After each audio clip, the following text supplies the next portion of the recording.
Praise the lord, హల్లెలూయా. దేవుని నామంలో మీ అందరికీ వందనాలు.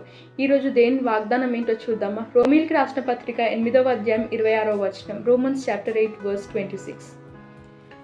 And the Holy Spirit helps us in our weakness. For example, we don't know what God wants us to pray for, but the Holy Spirit prays for us with groanings that cannot be expressed in words. అటువలే ఆత్మయు మన బలహీనతను చూచి సహాయము చేయుచున్నాడు. ఏలయనగా మనము యుక్తముగా ఎలాగూ ప్రార్థన చేయవలనో మనకు తెలియదు కానీ ఉచ్చరింప సఖ్యము కాని మూల్గులతో ఆ ఆత్మ తానే మన పక్షంన విజ్ఞాపన చేయుచున్నాడు. హల్లెలూయా. చూసారు కదండి, ఈరోజు దేవుని మాటలన్నమాట. చాలాసార్లు మనము బాధల్లో ఉన్నప్పుడు, సమస్యలలో ఉన్నప్పుడు మనకి ఎలా ప్రార్థన చేయాలో అర్థం అవ్వదు కదా. ఎలా ప్రార్థన చేస్తే దేవుని మన ప్రార్థన వింటారు, ఎలా ప్రార్థన చేస్తే మనకున్న సమస్యలు పోతాయి. కొన్నిసార్లు మనం ప్రార్థన చేయలేకపోతుంటాము. అయితే అట్టి సమయంలోనంట దేవుని మాట్లాడుతున్నది ఏంటంటే, పరిశుద్ధాత్ముడు మన పక్షంన విజ్ఞాపన చేస్తాడంట. అలా ప్రార్థన చేస్తే దేవుని మొర వింటాడు, అలా ప్రార్థన చేస్తాడంట. అయితే ఇది ఒక్క విషయమే కాదండి, ఇది ప్రార్థన విషయమే కాదంట. మనకున్న వీక్నెస్లో అన్నిట్లో కూడా పరిశుద్ధాత్ముడు మన కొరకు సహాయం చేస్తాడంట. మన గురించి మన పక్షంలో ఉండి వ్యాజ్యం ఆడతాడంట. అవునా, వాక్యంలో మనం చూసినట్లయితే, for the Holy Spirit helps us in our weakness. For example అని ఒక ఉదాహరణకి మాత్రమే ప్రార్థన గురించి చెప్తున్నారు. కానీ ఆ ప్రార్థన ఒక్కటే కాదంట పరిశుద్ధాత్ముడు మన కొరకు చేసేది. ఇంకా ఎన్నో నీ గురించి నా గురించి చేస్తున్నాడంట.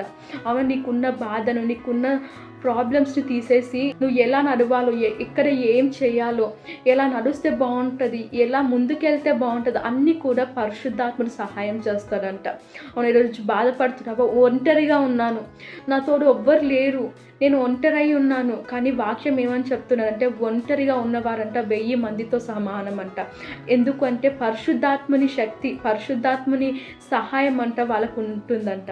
అయితే ఈరోజు ఒంటరిగా ఉంటున్నావా, వీక్గా ఉన్నావా, వీక్ పరిస్థితులలో ఉన్నావా? అయితే దేవుని మాట్లాడేది ఒకటే, నువ్వు చేయాల్సిన అవసరం ఏమీ లేదంట. పరిశుద్ధాత్ముడే మొత్తం చూసుకోబోతున్నాడంట. సో భయపడకండి, దిగులు పడకండి. దేవుడు మీ జీవితంలో గొప్ప కార్యాలు చేయబోతున్నారు. పరిశుద్ధాత్ముని శక్తి, ఆయన చేసే గొప్ప కార్యాలు ఎలా ఉండబోతున్నాయో మీరు చూడబోతున్నారు. ప్రార్థన చేసుకుందామా?